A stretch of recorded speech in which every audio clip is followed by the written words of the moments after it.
I just want to tell you all how happy I am to be back in the studio, making a picture again. You don't know how much I've missed all of you. And I promise you I'll never desert you again. Because after Salome, we'll make another picture and another picture. You see, this is my life. It always will be. There's nothing else. Just us. And the cameras. And those wonderful people out there in the dark. Okay, well, welcome. Excuse me. Well, welcome to another episode of Out There in the Dark. I'm Azed Majid, and with me, as always, Tom Alexander. Yes, indeed, Tom Alexander. Hello. Hello. How are you? I'm very good. I put out cookies today, as you can see. I do see them. Yeah. And I took like a piece of. You took a bite and you put it back. Exactly. I have also licked all of the bottoms of the cookies, so They're all yours. Yeah, exactly. They're all mine. I need the extra calories. Anyway, yes. So today we have, as usual, like a fascinating topic. This is going to be timely. We're going to talk about, obviously, the main focus is going to be on Scorsese's new movie, Killers of the Flower Moon, which we both went to see together. And we have some things to talk about with that. And then we also, we got into a conversation and we just want to maybe continue that, which is like all about Scorsese, his legacy. He's like in his 80s now. So, is he going to make another movie? Who knows? I think What's that going to be like? Yeah. I have a feeling that this was his last big hurrah, but I could be wrong. But anyway, all that and more on today's episode. Stay tuned. Stay tuned, yeah. And then, so yeah, just let's just jump into it, I guess. If you want to start talking about Killers of the Flower Moon, if you want to, Tom. I thought it was a great film. I really enjoyed it. I thought it was very powerful. I thought I had a couple issues. Okay. Of course. Like many people, I did feel it was a touch long. And it was not, and I appreciate long films. Like, his last film, The Irishman, I did not think was too long. Right. This one I felt it felt a little bit stretched out. Right. Like they could have compressed a bit. In terms of just some. It's a 3.5 hour, right? 3.5 hours. Yeah. Right. And, although I thought it was very interesting, and I think this, now that I think of it, this links to, was this Scorsese's last hurrah, was the last 20 minutes of the film. And, of course, spoilers alert, people, because we can't talk about the film without giving stuff away. But at the end of the film, as a way of wrapping up the, what happens to the main subjects of the film, Scorsese structures a little radio play as if from the 1950s. Right. With himself in the radio play.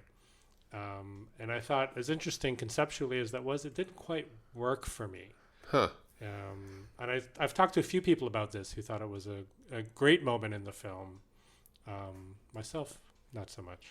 Yeah, well, it's a difficult one. I mean, I always find this to be the case with Scorsese. I mean, a lot of his movies are like this, especially his more sort of serious work.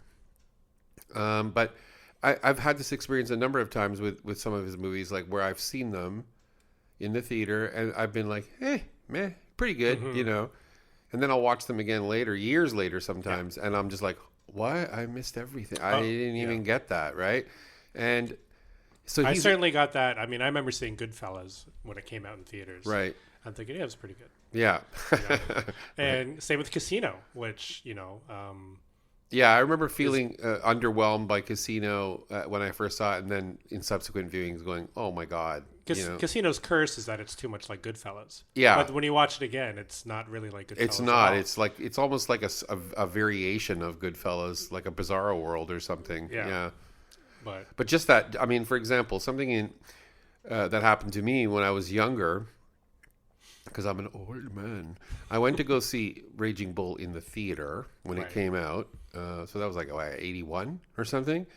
And I was quite young at that time, but everybody was talking about Raging Bull, so I went to see it and I hated it because I I was like, what is the point? Like, I thought this was going to be a movie about a boxer. What's going on, right? And and then, and then I kind of kept it to myself because I didn't want people to think I was a total, like, Philistine, right? But, I was like, perplexed for a long time as to what everybody saw. So at the Oscars, when you saw Ordinary People win the Best Picture Oscar over Raging Bull, you were thrilled. Yes, you were so happy. Of course I was, especially because of Judd Hirsch and his amazing psychiatrist performance. I was like, my point being that, many years later, maybe 10 years later, I was just sitting at home, like just chilling at home, right? And Raging Bull was on TV late at night on some station, right? And I'd smoked a little weed and stuff, and I was nice and chilled, and I thought, it was like a third of it was already over. But I got wrapped up into it, and I started to notice things that I didn't notice, right? Like, for example, how many times you're in Jake LaMotta's paranoid view, like the slow motion and all that. Started to notice that pattern. Once I found a vein to get into it, this isn't a biopic about a boxer. This is a movie about a person who is so abject and so out of control and so full of conflicting, impulses. It's sort of like about all of us in that way. And then this person's sort of like attempt to find some kind of dignified existence, some kind of like sense of meaning, right? It was anyway, my point being that, like, when you have to sometimes plug into Scorsese because he's one of the most deliberate filmmakers at his best. Like where he's literally doing all kinds of things with the camera, with the acting, with the, with the way it's all set up, the structuring of the film. Like, if you think about Raging Bull, the way it's structured, it's bizarre. It's could be one of his most radical films. Yeah. And it's unlike anything he's ever made before or since. Yeah, it's true, right? It is. It's sort of like, it's all over the map in many ways, right? When you first see it, it's hard to get your bearings, right? Because it's like it's all being intertitled with with fights, right? And it's those fights that take you off your bearings, Yeah. When Scorsese made the film, he deliberately, each ring is different. Yes. So some rings are bigger than others to convey some kind of psychological feeling. Yeah, I know. I heard they built like one that was like twice the size of a regular one, because they had to get those Steadicam shots in there and stuff. And just looking at the way he, let's not talk about Raging Bull. Right. It's an unmitigated, like, masterpiece. And I think it's his greatest film. I think it's one of the greatest films of all time. It's my top 10 of all time. Top 10 of all time for me too. And even, it doesn't matter whether people agree, disagree. It is just elegant. Absolutely.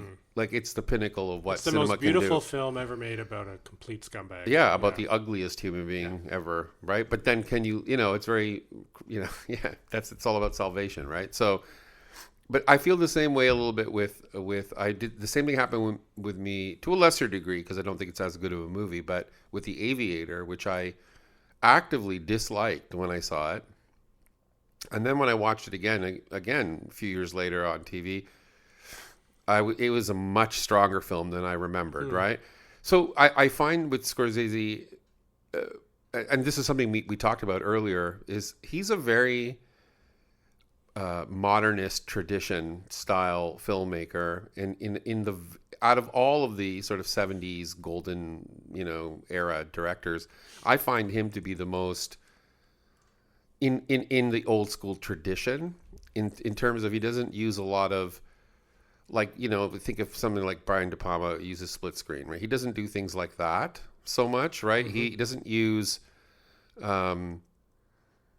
formal trickery like that, and he doesn't do a lot of meta cinema upon cinema. It's in there, right? But it's done in a much more invisible, Powell Pressburger style way, right? Yeah, because he's so in love with those guys, right? Yeah. So, so am I. Oh yeah, who isn't? They're so great. But it's a particular kind of filmmaking, right? It's like, it's like all like it's all like camera. It's all like done in camera. It's all very like very much focused on story and meaning and interpretation and psychology of characters and all and that like you were stuff, saying right? earlier before we started recording about he's much more classical than even Michael Cimino or Terrence Malick, who are Right. also from that 70s golden age of Hollywood. Yeah. I mean, you could say Coppola's similar in that way, right? Very classical filmmaker.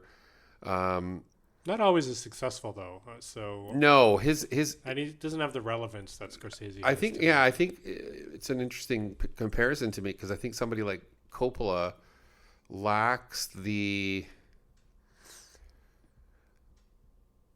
sort of. I mean, I'd say it this way because I can't think of another way to say it, but the religious aspect, which is, when I say religious, obviously it's not like preachy religious, but it has a kind of Scorsese has a depth, a universal kind of quality to it in terms of its themes and what he's interested in that sort of elevates his material. There's a Catholicism to it that's very underlying. It's very Catholic, but in a good, non-pedophile priest kind of way, right? But yeah, there's that element to his characters are always kind of. So this gets me to something that one of our favorite critics, who's since passed a while ago, Robin Wood, who I took classes with. I think, did you take classes? I with did him? not. Okay. I've met him. I met him once or twice. Right. At the movie theater. It's funny enough. Oh yeah, right. And you remember that? I remember you worked at the movie theater. Yeah. No. I Oh. went to see something at the old Cinematheque Ontario. Oh. At the AGO, and he sat down and was next to me, so I recognized him. So I struck up a conversation. Oh, cool. I don't remember what the movie was, but Okay. Well, but yeah, Robin was like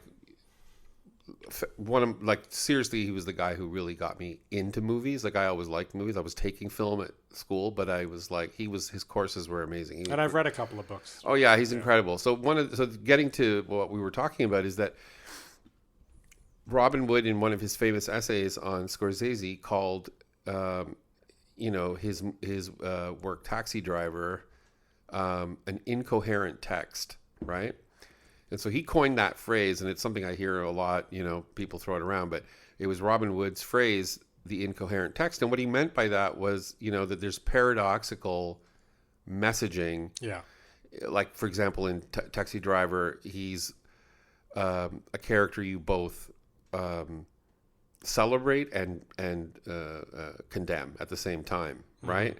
And it's hard to land fully. I think, it's like you see that he's pretty crazy and like he's pretty psychotic, but then at the end he's this hero, right, who saved this Jodie Foster or whatever, right? And the parents are all very grateful. So the incoherent text is sort of where I find what I was talking about earlier with Scorsese. What you think you're going to get often is very problematized by him, because he likes to come at things from a kind of incoherent text style. I wonder if that's even a way to look at Killers of the Flower Moon. Do you think that's what Wood meant by that? I didn't know that he referred to that in the context of Taxi Driver. I mean, I think he meant Is that a negative criticism, calling it an incoherent text? No, I don't think so. Okay. I mean, it could be, I guess, but, I don't think that's what he meant. As someone who's not a huge fan of Taxi Driver, and Right. I unlike most people, I'm not crazy about the movie. Well, that's interesting. Yeah, I would agree that it's incoherent and not in a positive way. I don't think it knows what it's trying to say. Well, see, that's where again, like, I think that Robin Wood would argue that that's not necessarily a weakness, Right? Yeah, like that. Yes, you don't know exactly what to think, and it gets to. There's all kinds of things we can talk about with Taxi Driver, right? I mean, in terms of that, but it's a similar tension to, we've talked about this before, because Taxi Driver is really very much structured on the searchers, and I think I'm pretty sure that was a conscious decision. Oh, absolutely. Yeah, it was Schrader, wasn't it? It was. Schrader? I think Schrader wrote it, but yes, Schrader wrote it, but I have I have a feeling they were like, obviously the Harvey Keitel character is indigenous, right? And he's got what's her name? Jodie Foster. Well, yeah, I can't remember. Iris. Right. And so, it's all about him going to rescue her from the Indians, right? So, so it's very much structured on, and that's the thing. I think they were both referencing the fact that the John Wayne character in that film is incoherent, right? In that he's celebrated for being a hero, but also reviled for being such a violent, racist person, right? Yeah, I mean, there's huge differences for me, but yeah. Well, I mean, I think there are differences, right? But I think like they're playing with the same tension, right? And that tension is about you might need somebody that you don't like, or society might need a figure like this. Because John Wayne's not really celebrated as a hero at the end of the film. Well, but he's the one who returns. He returns with her. He's a hero to the family. Yeah. No, he's not. He's not a hero to the family. He shows up with Natalie Wood. They bring Natalie Wood into their arms, and they barely acknowledge him at all. And then he walks away out of the doorframe, and that's the end of the film. Right. So, and I think at the end of Taxi Driver, De Niro's character is celebrated from the news clippings we see and everything else, and then in a part that I really dislike, Sybil Shepherd comes back into his cab and is like, you're a hero now and stuff. And I think those are very different messages between Taxi Driver and The Searchers. I mean, I definitely... And to me, The Searchers is not incoherent at all. I mean, it's very much... I get it. Oh, I think I don't know. I don't know if I necessarily agree with that. I do think that there is that same, like, yes, John Wayne brings her home, brings Judy home or whatever. Her name is Judy. And there's a celebration of the family of the return of their daughter, right? The door is left open. So it's not like they closed the door on him. Well, no. Yeah. I mean, So he decides to walk away. It's his decision. Right. He's almost like that Frankenstein monster who realizes he's hideous and it doesn't belong in polite society, right? And therein lies a kind of nobility of the character, that he realizes his place, right? Like he doesn't belong in the family hearth, right? And that's the incoherence of it, because you still see a celebration of I mean, as interesting as The Searchers is, let's not forget, right? It's still got a lot of problems in terms of its approach to indigenous culture and the way it's just positioned as who are the good guys and the bad guys here, right? I mean, it's a little more nuanced than others, most, but but it's it kind of wants its cake and eats it too. Yeah, and I think it was at the time. I think it was interestingly portraying some elements of indigenous culture through the John Wayne character, because he knows so much about them, right? This makes it interesting, going back to Killers of the Flower Moon, which I guess one could consider as Scorsese's only Western. Right. And the depiction of indigenous culture. Yeah, I mean, I think it's interesting that the only other Western he did was Taxi Driver, which was based on a kind of Western template, right? And he used the Mohawk on Travis, and then Harvey Keitel being the pimp who's indigenous, right? So he's almost mapping that terrain onto scummy New York City. But yeah, I think you're right. I think this is the only like Western he's really done in that time period, and and stuff. And yeah, he's doing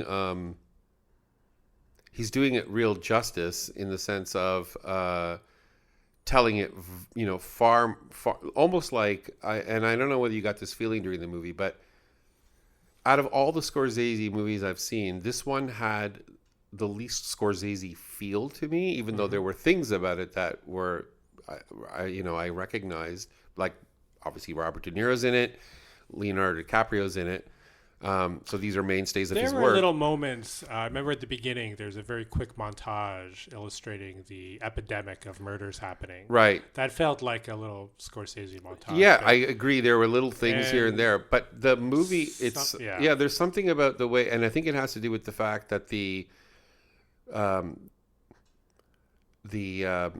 Osage people, like the Osage people in the film, get a lot of say in their story, right? And so it kind of lingers on them, and I don't know. It sort of felt different for me. It didn't have the same. I would put it this way. Usually in a movie like this, you would be with the Leonardo DiCaprio character, and you are, but you're not with him, right? You're not psychologically seeing things only from his perspective, right? And that makes the film different, right? Because it's no longer that Scorsese view, which is the narrator, the guy who's going to take you through it, is somebody who stands in for Scorsese himself, right? Or the audience, right? Or just that kind of typical, in some ways, viewpoint, right? That would then other the Osage, right? Like that's the difference, right? And that's part of the apparatus of cinema and male gaze, all that stuff, right? And it's not even, you don't even have to, white gaze. White, exactly. You don't even have to consciously try to do that. It's just the way the apparatus of cinema has worked out in some ways in classical mainstream cinema, right? From an 80-year-old Italian-American director. Exactly, even a great one, right? Yeah. No, I think he does challenge that, and I think he's a smart enough guy, definitely a great artist, and I think he comes at it in Killers of the Flower Moon in a way that isn't, so it's not cheesy, it's not showy, and we're going to give the whole thing over to the Osage now. It's not like that. It's still told in a very typical way in some ways. But what you remember, at least for me, I don't know whether you feel this way, but what I remember is that actor's face, the woman. Lily Gladstone. Yeah, Lily Gladstone. Like her expressions and her love of that character, right? Even though he's so duplicitous, right? Yeah.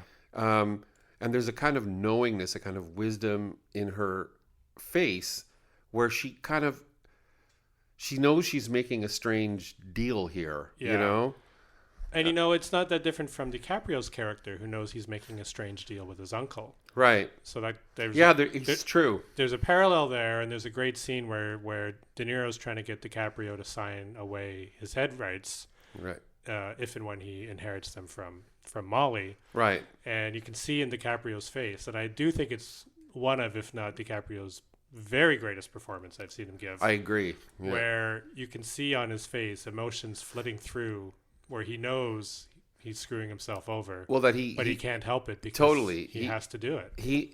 So yeah, I mean that's a really good point, and it's a good parallel to make, because yes, absolutely, the performance of Leonardo DiCaprio is amazing. He plays it like a guy who is strong enough to go to war and fight whatever, but not strong enough to stand up to something, like stand up for the other, the other race, because that would be too much. He would be a principled individual at that point, right? And he's not. He's greedy. He says very clearly in the film, I love money so much. I love money as much as I love my wife. Yeah, exactly. Well, really, he's trying to say he loves money more. But money, power, right? It's all about that stuff, right? And this guy does seem like a kind of pathetic character, right?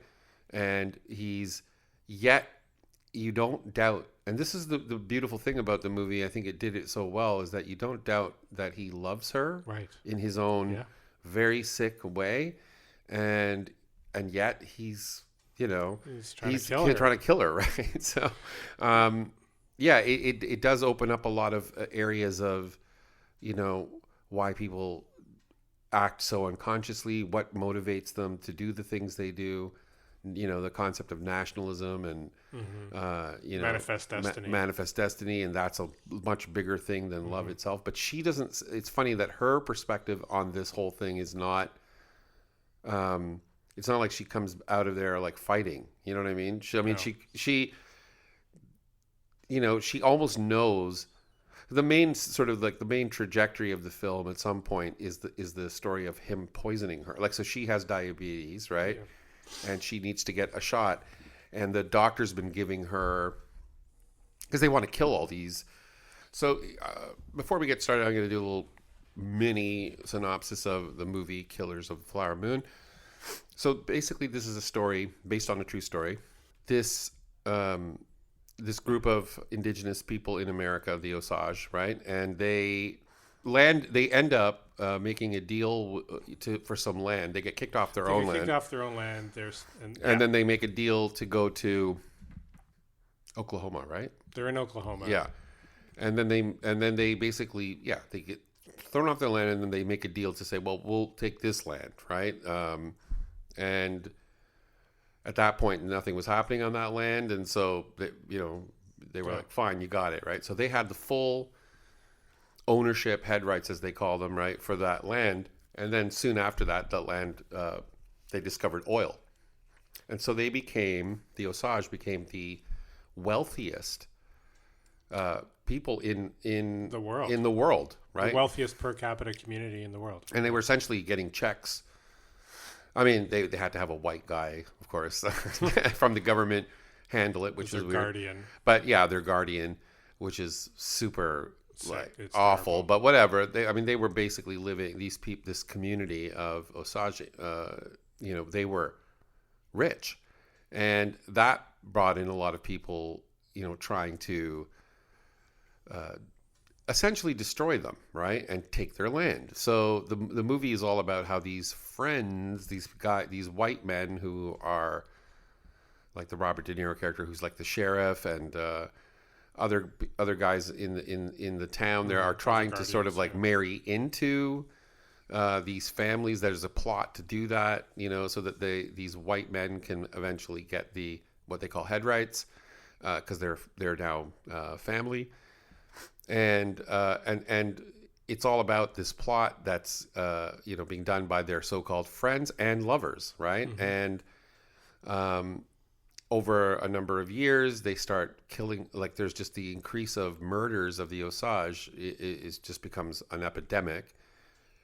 And so I'll leave it at that. And essentially, it becomes this. It's the difference between this story and all other, awful stories of the genocide of the indigenous people in America, is how covert it is, right? How, like the person in your bed is the person who's trying to kill you, right? Or is trying to take your land. The person who's been your friend since you were a kid, right? I mean, De Niro's character, and he's kind of overseeing so much of this, he speaks the language, and he positions himself as their leader, but their friend, and he cares about them, and everything he does is for their well-being, and he's plotting this entire. Yeah, and he knows all the kids, and like they've all grown up. Like he's like a country doctor, a benevolent almost. patriarch of the area. Yeah, but he's actually the one who's behind the whole plot, right? And it's really a conspiracy, right? Because it's something. I mean, even though they don't necessarily speak about it out loud in terms like we're going to do this. Essentially, they do, right? Yeah. They basically do. Oh, the town doctors are in on it. Yeah. The guardians are doing it. Exactly. So that's the basic plot. And again, as I said, it's based on a true story. And these people were just wiped out, and everything was taken from them, right? And it was also in the book. It's much more about the beginning of the FBI, because that was the first time the FBI was put together to investigate these murders, right? Which is a smaller part of the movie, but it's still there. Yeah. Yeah, so that's the plot. Now, right, you were saying about the. So I just wanted to go back a little bit to what you said earlier, where Scorsese is shifting the point of view away from the typical De Niro, DiCaprio characters, right, to the victims of the crimes that are happening, the Osage Nation. Right. And one of my coworkers, who's a big movie buff, Marco, he didn't like the film as much as we did, and he felt that they did not go far enough. Right. That it still felt like the point of view was DiCaprio and De Niro, was the white people. They were the more interesting characters in the film, and that the indigenous characters were all given short shrift, were all very thinly drawn. And another person who felt the same way was indigenous actress Devery Jacobs from Reservation Dogs, who spoke very openly about how she was disappointed in the film and that it was purely from the white point of view, and had similar arguments. Right. And I think that's interesting because I agree with you, Azed, that it is, more about the victims, the Osage Nation. But I don't think Scorsese could have made any other kind of movie. So, yeah, I mean, I don't disagree with those takes either. I mean, I think they're very valid. They're very valid. I think they're yes, I can see that.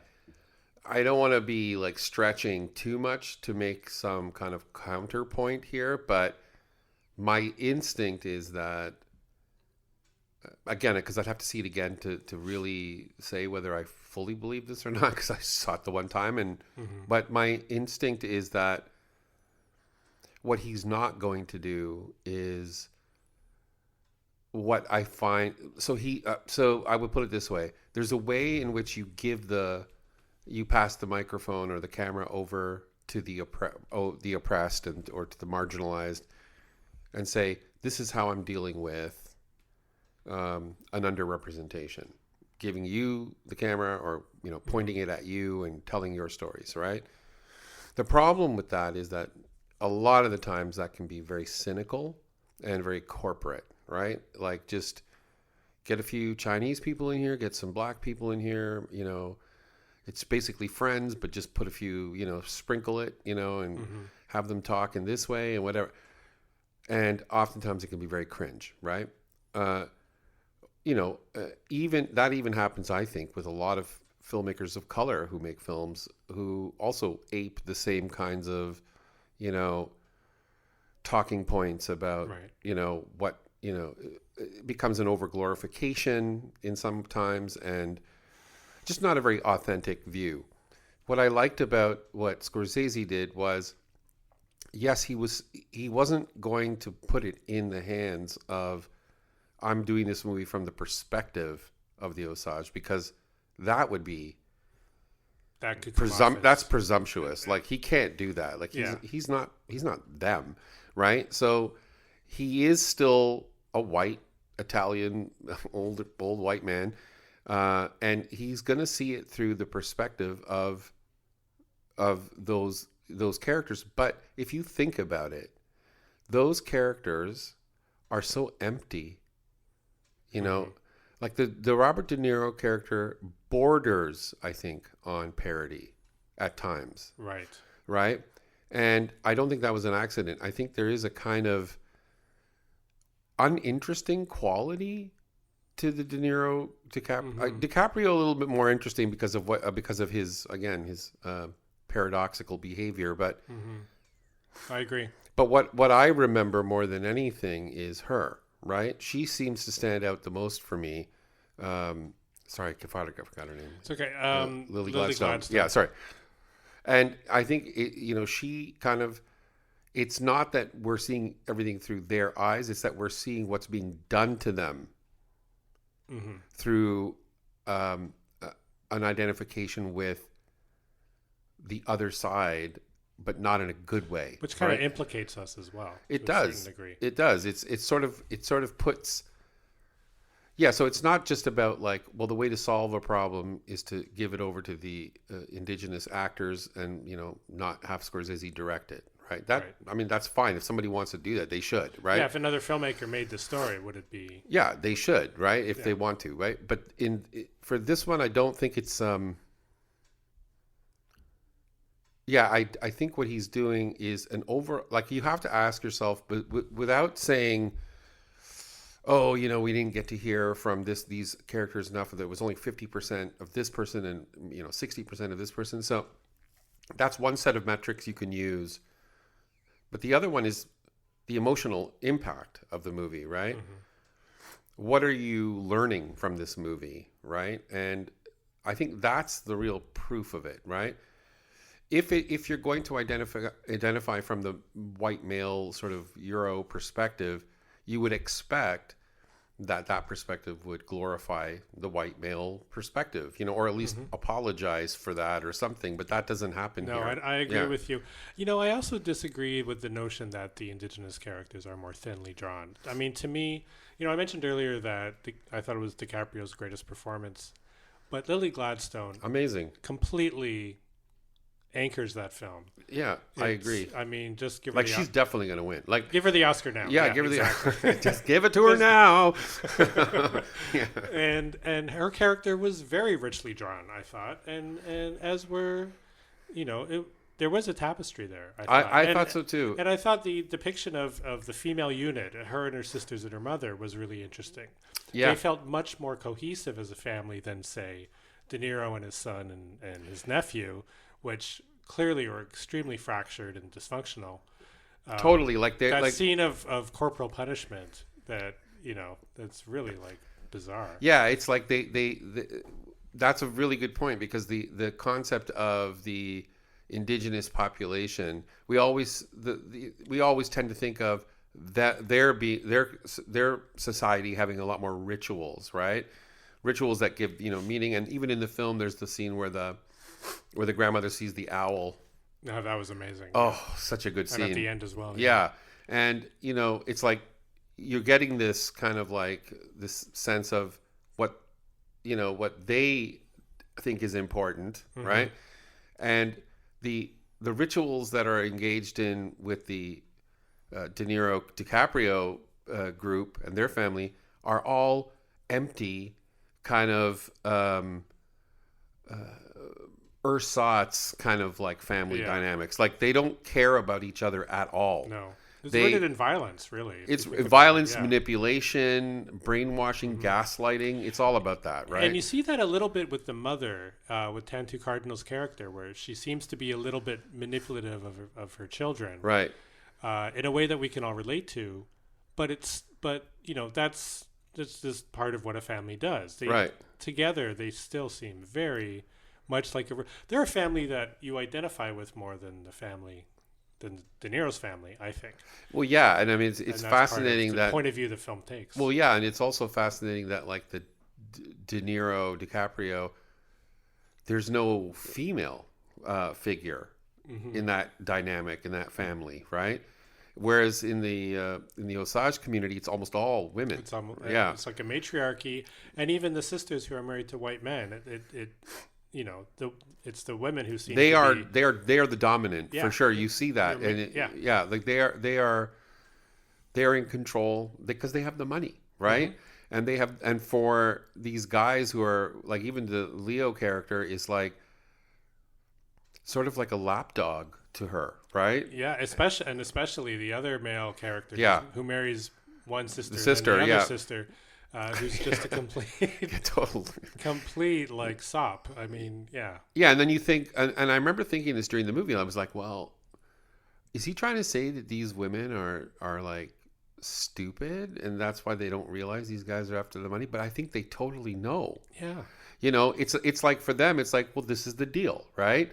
You want to have some access to my riches, and I want access to your society.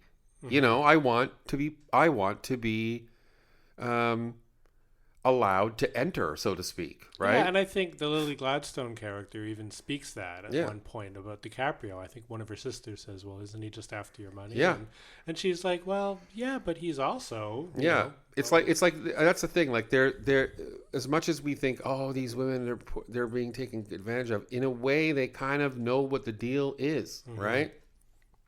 In order to get to the concept of, I mean, this is just something that's been, obviously in the news a lot recently with the whole Palestine-Israel thing. But in order to get to a place of freedom, right, you have to, I think, as a person, who is oppressed, you will do whatever it takes, right? Because you're being put in a second-class citizen role, right? And you're not being given the same rights, and you're not being given freedom of movement. You're not giving all these restrictions. At a certain point, you're like, if there's some entryway into getting out of that whole, restrictive lifestyle, we should take it, right? And I think that's try to work those terms out. And work those terms out. Like, of course, by today's, of course, by the current time we're living in, there's this kind of really scary tendency to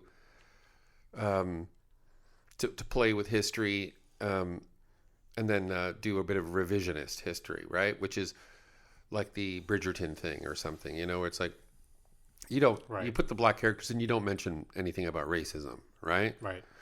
So it's like a total fantasy of what it would be like if people were as progressive, in quotes, as we are today. Right. I've never seen Bridgerton, but it's like that sense. It's the idea that basically, there's no. It's been done in some period dramas recently. Yeah, you put the black characters, but you don't mention anything about the problems that they have, which I have a problem with, because I think that's a whitewashing to a certain extent. Like, a black character in the 1800s in England would not be like a duke and a lord and all that stuff, and be hobnobbing and all that stuff, and talking with total agency and just like whatever, right? That's just not reality. I think there's definitely something about the way we understand what is an appropriate kind of representation for people, in underrepresented categories, right? To me, that's a big problem, right? Because it doesn't allow you to see a nuanced approach. And I think that's what Scorsese is doing here. I don't think, if he had kind of like Taylor Swifty style, women from the Osage, talking like, hey, I'm a queen or whatever the fuck they want, that would not work. So I think that it's inevitable that you're going to be in the perspective of, the white male Euro American, because that's who's making the movie. Yeah. But I agree. Again, I think that's not the most important part. The most important part is, what do you feel about these characters? What does it show about these two communities, right? And the matriarchal versus the patriarchal, right? And in a very, very intelligent way, like the relationship, again, the to get back to that incoherent text concept, the paradox of the Leo character who loves her and is killing her, right? And kind of doing it without fully allowing himself to realize that he's doing it. He's fooling himself. And there's one point where he seems to kind of half-heartedly attempt suicide by taking some of the medication, of course. But he's a coward. He's a coward. And of course, it's not enough to do much. But, I mean, you will talk yourself into doing all sorts of terrible things for money. I heard somebody say this the other day, and it's something that I totally agree with. And it's something I've thought about. I've thought a lot in my life. It's that the human being's capacity for denial is endless, and we'll rationalize anything. Yeah. Like, you can just definitely we know this is true right now, because the world we live in right now is half the population believes something that is so ridiculously absurd to the rest of the population, right? So it is true that, like, I mean, not to oversimplify, but like, I think what Scorsese is getting at is the origins of what we're actually seeing being played out right now, right? Which is the othering. It's all about that concept of othering, and it's never as much as, unfortunately, in some ways, it's never as blatant as we think it is. And that's the problem for people of color and for marginalized people, is that you can learn to trust that things with your hope, and people are gonna, it's all gonna be good because everybody's got a good heart. These guys got kids, whatever it is, right? You trust, and then you get stabbed in the back, right? It's that has been happening over and over again. I think that's what he's getting at. And I think what he doesn't do is victimize the Osage in the movie. I don't think he does either. Yeah, that's the beautiful thing, because they seem to have a kind of awareness that this is what these guys do. And they retain a certain pride. Yeah. And they retain their dignity. Yeah. It's almost like DiCaprio's character loses his dignity step by step through the entire film. Yeah, he's a total And wastrel. Lily Gladstone never does. Yeah, because it's like the idea there is that the profound element of it is that even though they know that these guys are stabbing them in the back, in a certain sense, they understand there's nothing else they could do. Right. That's who these people are. They know who these people are. They wiped out their entire, they know, and if they want to, again, the problem is they're stuck in a situation, where they have to take all of their, there's another element to this whole thing about the Osage women, is that having these white husbands could be a way to, dominate in an arena where they are dominated, right? So it's much more complicated than just like, oh well, it's from the white guy's point of view. It's like, well, that's not completely false, but it's also like, who are these? Like, are these good guys? No, they're terrible people, right? Yeah, and I think that perspective, if you think it's from just the white guy's point of view, erases, the point of view of the filmmaker is not the point of view of the characters like De Niro and DiCaprio. Right. It's a whole different, rich. No, I think he's trying to critique. That's it. He's trying to. Of course. It's a movie about America, right? Yeah. Well, this is the other interesting thing, is how the film also brings in very small ways the Tulsa massacre. Yep. Which was another example of white people having had enough of the success of a, marginalized group. That's right. Well, this is another thing. I mean, this comes up a lot it's a point that's come up a lot recently since, again, the war. But I've heard this because so many, intellectuals or whatever on YouTube or whatever are like, putting their stuff out there. And one thing that I thought was interesting is that, there is a kind of, the big fear is, this is the great replacement thing, right? That the white supremacists always talk about, right? That you don't want the black population in America or the indigenous population in America to become too successful. Like, sure, on your reservations, you can go ahead and have a casino, right? Right. But don't try to compete with us on our turf, even though it's not their turf, right? But don't try to compete with us, because if you do that, we'll just obliterate you. Like, we'll just wipe you out, right? So it is always about, who gets to play at the table, right? Right. And you're just not allowed, right? And that's it. Like, you can do what you want over there, just don't come to our table, right? And that is what I think, he's getting at with that, and the whole wiping out in the whole Tulsa thing is the exact same thing, right? As soon as, and believe me, listen, this is exactly what happened with, like, it's really funny when you talk about guns, for example, in America. One of the things that was so shocking to me was that when did America have the most stringent gun control laws? And it was in the late 60s, early 70s, and it was all because the Black Panthers were armed, right? So there would be the Black Panthers marched on, I can't remember where it was. I think it was in California, where they had this big protest where they were all armed. Black Panthers went in front of the judiciary or something, and there was a big picture about it. And very soon after that, they started to put in background checks and all that stuff, right? So, it's like before that, it was like, everybody's got to have, the Second Amendment idiots, right? Right. But as soon as, so it's the same thing. It's like rules for us, that's fine. Like, we'll do what we want, guns, stealing, killing, whatever the fuck we want to do. But you can't do it, because if you do it, we're going to wipe you out, right? And so that's what this movie is kind of about. And it's really about the origin story of America at the tail end of its sort of like total decimation. It's almost like, anyway. Like the talking a lot. crowning cap of the last 100 years of Yeah, 200 years of genocide. Exactly. Yeah. So I don't know. I've been talking a lot. You talk now. Yeah. I don't put it as one of my top favorite Scorsese films. I think it exists. I think it exists very much in his legacy, but at the same time, I don't think it's as that comfortable a fit for him either. In the same way that films like Goodfellas or Casino or The Irishman or Raging Bull or Taxi Driver seem to be a good fit. Yeah. It's a little bit uncomfortable. Yeah, well, to a degree. he does a bunch of movies like this. We talked about this Yeah. before. Like, there's Silence, there's the Kundun, there's what's the other Last one? Temptation? Does that? Yeah, count Last for you? Temptation, I think Yeah. would go in there, and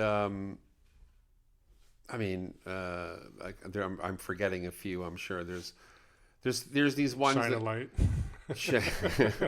right? Never Yeah, mind. yeah. Probably my Sometimes least- my least favorite. his music obsessions can be a little weird. Sometimes, like how many Bob Dylan documentaries are you going to make? I think he's made 5 or something. Right? No Direction Home was amazing though. Yeah, and so was the Rolling Thunder thing. That was not. As I thought I fun. liked that. Yeah. But yeah, I mean,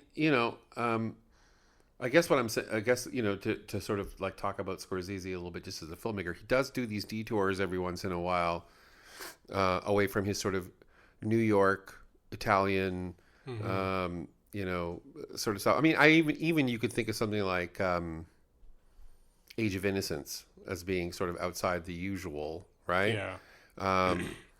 Well, Killers it is kind of a gangster story. I mean, De Niro's the crime boss of the area, and he's victimizing. But in most of his gangster movies, if you will, the gangsters are just basically killing each other. Right. You don't really see. I mean, you see it. You see, them preying on other people, but most of the violence is gangster. Oh yeah, gangster and violence. I think he's also talking about how another movie that sort of deals in the same kind of thing is Missouri Breaks. Have you ever seen that? No, I haven't. The Arthur Penn movie. It's Jack Nicholson and Marlon Brando. And basically, it's like how these ranch thieves, right? Jack Nicholson's like a rustler, or I can't remember what they're called, and then this rich guy who owns the ranch hires a hitman, Marlon Brando, right? And he's a government. This guy's a government guy, and he's basically, you were allowed to do that. Basically, hire your own cop to kill the people or arrest them or whatever, right? And that's what that story is about. And it's true that it's similar in some ways. It's like that idea that the rich landowners, in America in those days were the power. They could just do whatever they want, right? Mm-hmm. Like they could just do whatever the fuck they want. So, although interestingly, De Niro's not the landowner, which is the whole point. He wants to be he has that influence, yeah. Yeah, and he has a lot of influence because he's supported by Washington. Yeah. Because remember that guy, the lawyer that they send, the Osage. Fraser. Yeah, they send him to, and then he gets murdered on the street. Yeah. Right. So it's like the tendrils go deep, right? Like into obviously into Washington. That's why he includes that scene, right? Yeah, So.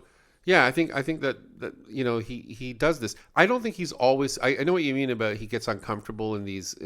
It's not a fully. That's what I was saying earlier. I never felt it was uncomfortable in Age of Innocence. To me, that felt. I don't know. I haven't seen it in a very long time, but I remember feeling like it's a little stiff. I find I saw it a few years ago and I found it a little stiff.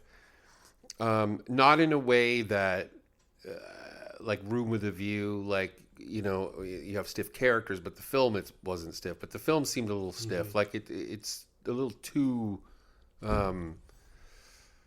attempting to be like disciplined along those lines or something. So it's not. It's a good movie, but but it's the other thing. Like Scorsese he has like so many masterpieces, but then he's got quite a few duds as well, right?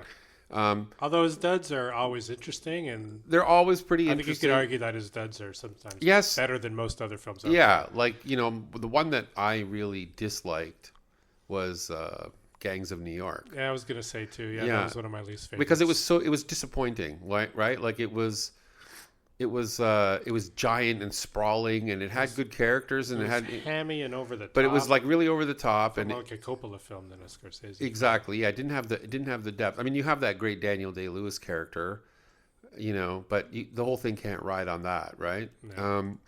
But yeah, there's some movies of his I really don't care for. The right? Departed is a bit like that to me too. The Departed is moments that are Yeah, I feel half and half like about The Departed. I too. find it entertaining, but it's a bit much.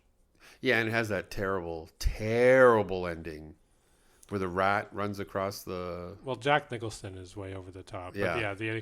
Did you know that there was an online campaign by a bunch of guys to convince Scorsese to digitally remove the rat at the end of the movie? Really? They had written these Yeah. letters and Because these it's so bad. posts, It's and so they said, bad. Look, we think Departed is a perfect film. It's our favorite Scorsese film.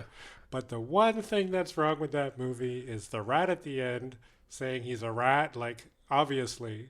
So can you just erase it? Yeah, I think it's Just a great pull like idea. a George Lucas or Spielberg. I think we should just do it. Like somebody should just do it. Take Just the print. Photoshop and do it.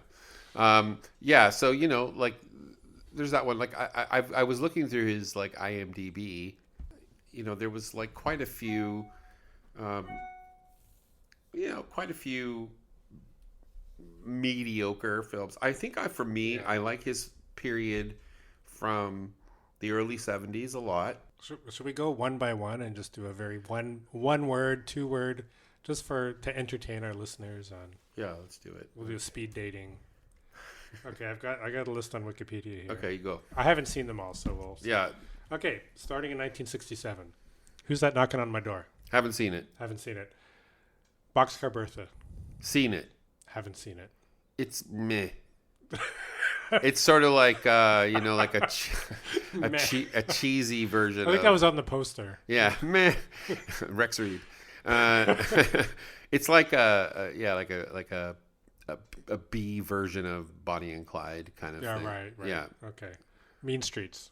Yeah, excellent. Amazing. Yeah, excellent. One of my favorites. Yeah. Just that, Really- like, seriously, you knew that this guy was going to be a great director just from that Jumping Jack Flash. I was gonna say Yeah. that could be the very first needle drop Yeah, in cinema. yeah, it's just like, and yeah, Before that, pop songs and we talked about maybe doing an episode about pop music in film. But I think before that, you had pop songs in movies. Either in the it's a musical, background, or it's in the background, or it's, but this was like highlighting, the radio or yeah. the opening credits. But that was like a shot heard around the world. Yeah, as soon as as soon as I saw that, I was like, holy shit, that is the red, like it's all red. You know what I Yeah. mean? That slow like pan. And De like Niro walking in. And, It's just amazing, and that whole scene with Harvey Keitel and De Niro is just hilarious, right? Where they're talking in the back room with the swinging light bulb, right? that fight in the pool hall. Yeah, it's just great. It's just fantastic, Yeah, right? it's one of the great. I saw that in the theater on 35 mil a few years ago. Oh, yeah? Lightbox. Okay, Alice Doesn't Live Here Anymore. I love it. Yeah, Yeah, I haven't seen love it in a very long It's time. actually but- underrated, I Yeah, think. yeah. And very feminist and very like Jodie Foster is hilarious in it. And anyone who accuses Scorsese of underdrawing female characters, they can go to hell. Yeah, I they're mean, crazy. I can come up with 10 examples. yeah, like Ellen Lily Burstyn. Gladstone being one of them, Yeah, by the way, but yeah. also, yeah. Yeah, I love that movie. Yeah, Okay. Taxi Driver. I think it's a masterpiece. But I'm less. you have some enthused about moral it. issues with it. You know what? I do. Right. I do. I find it. I don't think Travis Bickle is not a hero. He's an anti-hero. Those scumbags who are pimps and terrible people. I mean, did they deserve to be shot down in the street? I don't know, and I don't think so. And I just find much of the film really unpleasant in a way that's not as artful as Well, I Most don't people know seem if you to can think. say. I don't. You know, I I know you say that, but I mean, I think there's it's my an sense. important film. Yeah. Everybody, I'm the only person in the world who's not crazy about. Well, but Taxi you're Driver. having a personal response to it, which I think is fair, right? Yeah. I mean, I have those kinds of responses to movies sometimes where it's like everybody loves this movie, but I'm like, oh, I can't. Like, I just can't yeah. get into it. I've seen it many times. Like, Yeah. I haven't rewatched it in a while. And I do that with movies that I don't like that everybody else loves. I tend to I do that try too. to revisit. Yeah. And wonder What did I miss? What did I miss? Yeah. Yeah. Well, I mean, the last word on something like Taxi Driver for me is that it's besides its moral ambiguities, right? It just has so many amazing scenes in it. Like, there, it's just like there are so many great moments. Like where like him in his room is amazing. My favorite moment in Taxi Driver is when he's on the payphone with Sybil Shepherd. Oh my God! And then the camera does that pan. I know. That is like, who does that? That's I know, incredible. and I actually heard him talking about that, and what he said was that he wanted the camera to move at that moment because the painfulness of what was happening to Travis was too much for the audience to watch. So in a movie where you're seeing blood and guts, exactly, constantly. but it's like the emotional pain. It was like too much. So he moves the camera out to the hallway. And you expect something's going to happen, like somebody's going to walk in or something, but it's just that empty hallway. It's so beautiful. It's such a poetic scene. It heightens the sadness. Right? That's the kind of. But that says a lot about Scorsese. He doesn't want to exploit the sadness of a character. He doesn't want to watch another director might go close on his face and he's like starts to tear or whatever. He wants to show you the emptiness, the alienation of this character, and that shot really trying does to keep it. his dignity to a certain degree. Yeah. Okay. New York. I have not seen it. Oh my gosh. I know, and it bombed when it came out, but it's gotten such a big reassessment. I think it's okay. I don't love it. Right. Yeah. I think it's very ambitious and it's beautiful looking. There's some great scenes in it, but it's talk about a mess. It's a mess, right? Yeah. Okay. Raging Bull we've talked about. One of the best movies of all time. Yeah. King of Comedy, also amazing. I love it. Love it. Love it. Yeah. I've seen that movie like 20 times. I've seen it once or twice. I've seen it a lot. But I loved it. Yeah. After Hours, also love great. it as well. Yeah. This period of really good Scorsese run. is great. Yeah. And then Color of Money, which I like it. Yeah, it is good. It's solid. It's solid. Like Tom Cruise is amazing in it. Actually, yeah, he is. Actually, that period of Tom Cruise was consistent. It was because he always played kind of ironically to his own jerkiness, right? Yeah. And it really works. Rain Man is like that. Yeah, like where he's an arrogant asshole. Born on the 4th of July, I think, is like that. Yeah. Too. Although that's not a great movie, but yeah, it's not bad. It's not bad. Last Temptation of Christ. I really like it, but I can also understand why people don't like it. I watched it with Ishmael last year, and I didn't like it as much. But the first time I saw it, I was blown away by it. Right, like I thought it was like a very accessible way of telling this story. Right, and I still like it. I think it's a bit cheese now when I watch it, like the whole.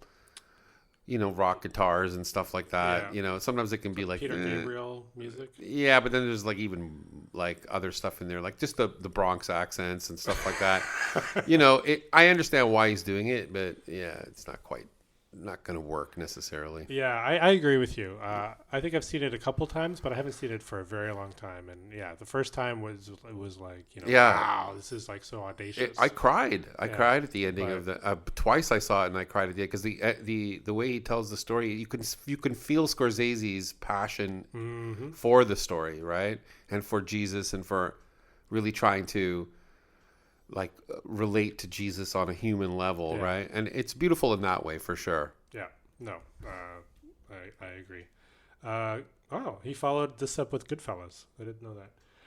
Another Jesus story. Yeah, pretty much. Really. Yeah, if you think about it. Yeah. Well, what can we say about Goodfellas? I mean, it's kind of a perfect movie in some ways. I don't think it's as good as Raging Bull. No, it doesn't transcend. No. It's as great a mob movie as you're gonna find, but Yeah, and he does some really, really amazing filmmaking in that. The last 40 minutes is just insane with that. The whole, when it starts with the Nilsson song, and jump into the fire. Yeah, jump into the fire and the helicopters. Yeah. That whole. And the sauce and the girl with the hat and all those all those micro stories. He goes to the hospital. The doctor wants to. All those asides are fucking genius. They're like this is like a novel. Yeah. Right. Yeah. It does rise to the level of a novel. Right. Yeah. Mm-hmm. So it's great. It's great. Cape Fear. Not a huge fan of Cape Fear. It's funny. I didn't like Cape Fear the first time I saw it, and then I watched it a few years ago. And I had a conversation about it with my friend Rui, and there was a lot of things in there that I didn't quite grasp, like just about the doppelganger, right?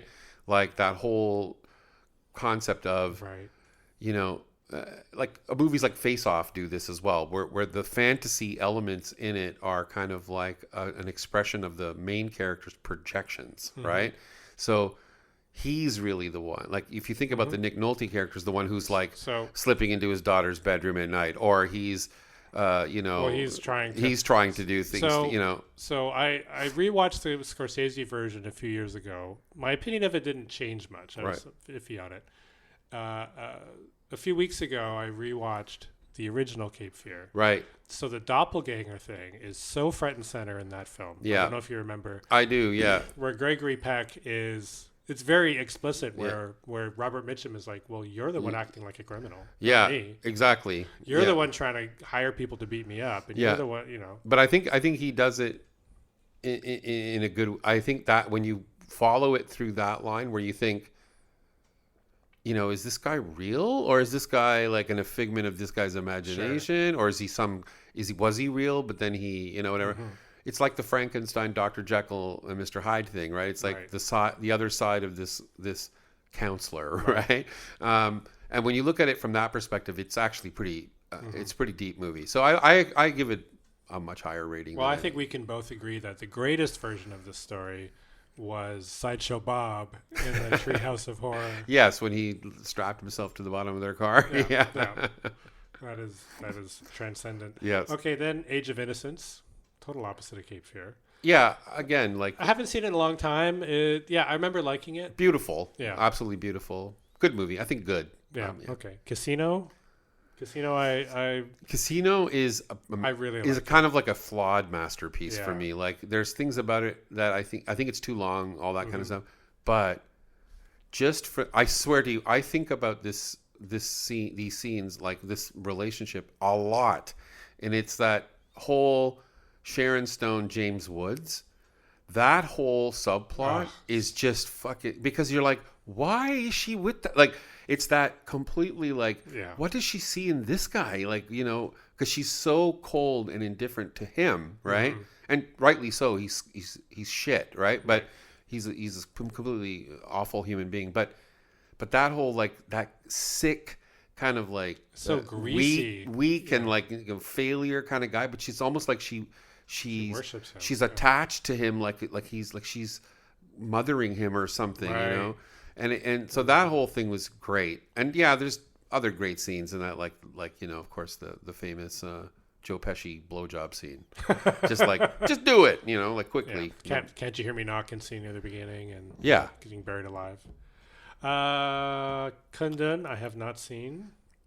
Yeah, I wasn't a big fan of that one. It was very boring. I found it boring. Bringing Out the Dead, not a big fan myself. Yeah, I think half and half. Yeah. Interesting. Not that much half. Really obvious to me. Yeah, I have to see it again. I thought it was interesting. Some people love it. Like some people say it's like their favorite, right? So Gangs of New York, we talked about a bit. One of our least favorites. Yeah, I would say. Aviator, good film. Much better than I remembered. I think I could watch it again for sure. The Departed, which he won his Oscar for, wrong film to win an Oscar for. Yeah, again, I've only seen it the one time. I didn't feel compelled to see it again. No, entertaining. I find it a lot of fun. Yeah, actually, Mark Wahlberg is great in it. Yeah, and I usually can't stand Mark. And Wahlberg, Alec Baldwin is funny. Alec Baldwin's great. Shutter Island. Oh, I love Shutter Island. Do you? I have love to it. see it again. Yeah. I was very influenced from Shutter Island on the series I did for the one called Emerge that's coming out soon. I watched Shutter Island a couple of times. I love it. Yeah. Okay. Yeah. I'm gonna check it out again. Great. Hugo, I really enjoyed. I like Hugo. Yeah. Hugo's very mystical. Very. Yeah. My son loved it. It's actually based a lot on like what do you call it? E.T. Hoffman. You know Hoffman. Anyway, I can't remember the name. Oh, the Sandman. That's what it's called. Okay. Yeah, E.T. Hoffman was like this writer from the 1800s, and he did this story about, and it's all about that concept of the uncanny, because it's about this animatronic boy that gets made, right, by this girl, by whatever gets made by this. Anyway, it's the same thing as in Hugo, where he's got that animatronic kid, right, and trying to get it to be alive, right? So anyway, interesting. Yeah. Wolf of Wall Street. Yeah, I like Wolf of Wall Street a lot. Yeah, I think it's great, actually. Yeah, I think like when he does a blast. Yeah, it's great. It's also really long, but it's like it moves quickly and it's just got every scene is good in some ways, right? Like Jonah Hill as in his best. The Quaaludes, yeah. The Matthew McConaughey, right? Right. The beating heart, yeah. Silence, I have not seen yet. I haven't seen Silence either, but I'm not compelled to see it either. I'm compelled. I know enough people who are like, this is one of his greatest films. Really? Okay. People love it. The Irishman, one of my favorite Scorsese's. I really like The Irishman too. I love that film. Yeah. I found it was great, right? And like super like devastatingly sad ending, right? The whole film is just filled with grief and loss. Yeah, I can't say I was happy with the CGI things they did though. I found them clunky, right? Yeah, they're not great. Yeah, they're not great. Like you know what it is, and I was saying this to I think to Ishmael the other day. Was like, it's one thing when the faces can look kind of younger, but the motion, like an old man moves in a particular way. So there's a part where like De Niro has to throw a gun into the lake, and the way he throws it is just like, it's just like, old man. My argument to that was that, as an audience member, if you're looking at a younger De Niro, you're thinking of skinny Mean Streets De Niro. Right. But a younger De Niro character like that, who would look lived more, grew up in the 20s, 30s, fought in World War II, lived that kind of life instead of being a starving actor in the 60s, maybe he would be like that. Maybe. But still, from an audience point of view, it's hard to swallow. It was tough. I'd like to see it again.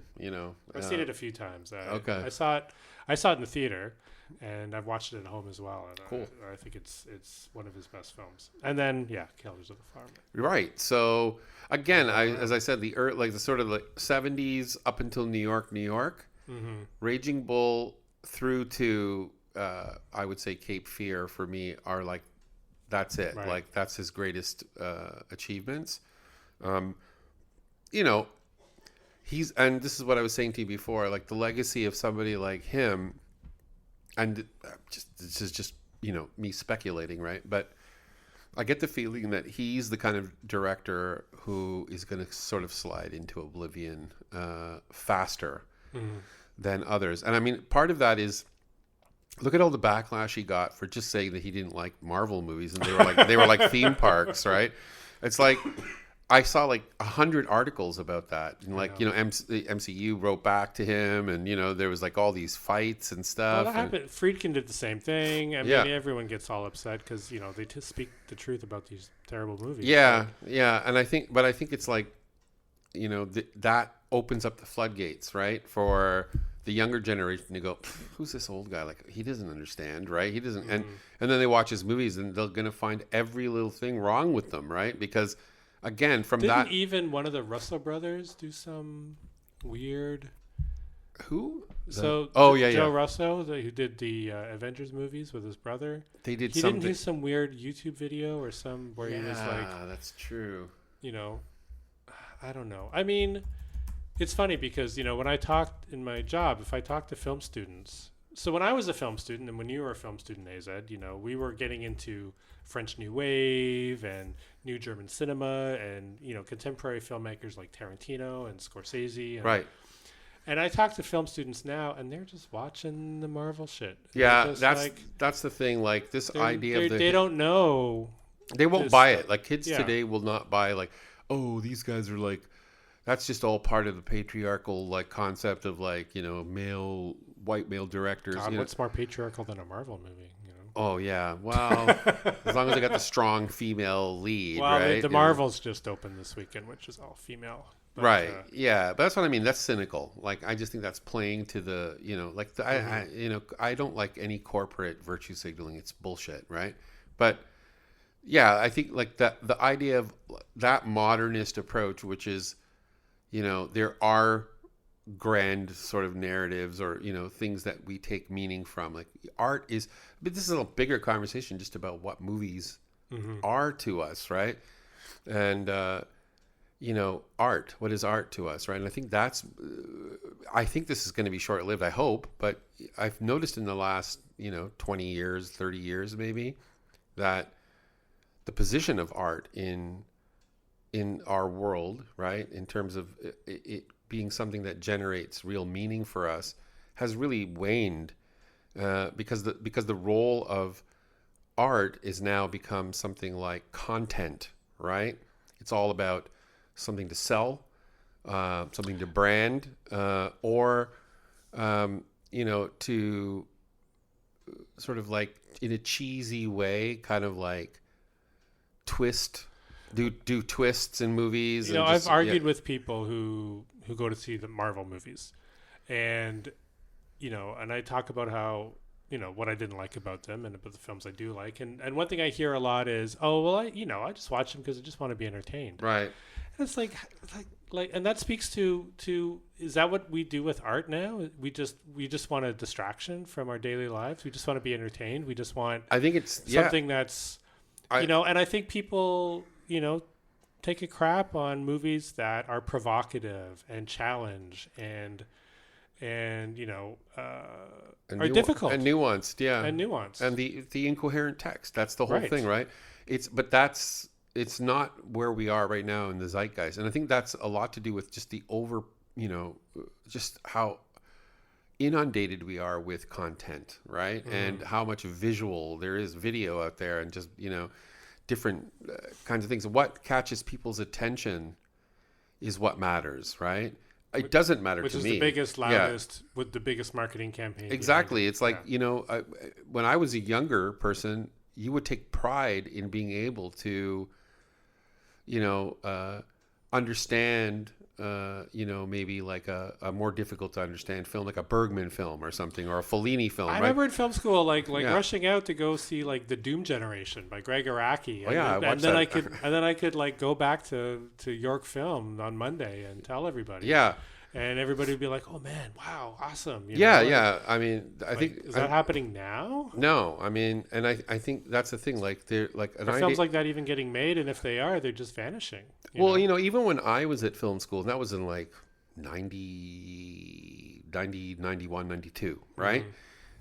When I was there, even then, there was always a contingent of sort of like we called them the Spielberg Lucas types, right? Yeah, we had a bunch of those. Yeah, who they hated film theory. They didn't want to study, read about, Lacan and all this stuff and cinema, which I don't blame. Okay, fine. That's not your cup of tea.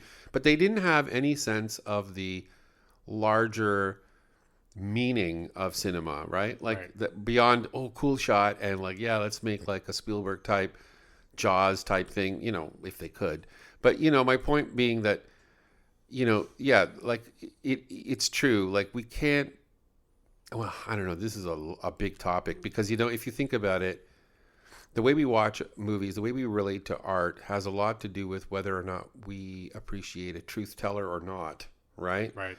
And, I'm really obsessed with this concept of the truth teller these days. I've been reading a lot about this concept of, because, in families, right, often the dynamic is that there's one kid who kind of is the truth teller and gets kind of scapegoated, right, by everybody else.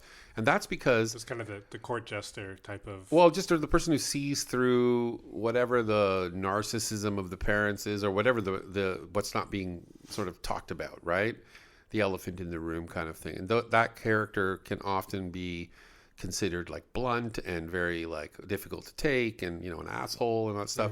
But it's the truth teller that will make you uncomfortable with what they see, because what they're seeing is something you're denying most of the time. Like, I mean, not every time, but largely speaking, a truth teller is somebody who you're not going to like to listen to, right? And a film like the films that we're talking about with Scorsese, he's got that truth teller element to him as well, right? And all great filmmakers, I think, have that, right? Where they're revealing something under the surface of everyday life, right?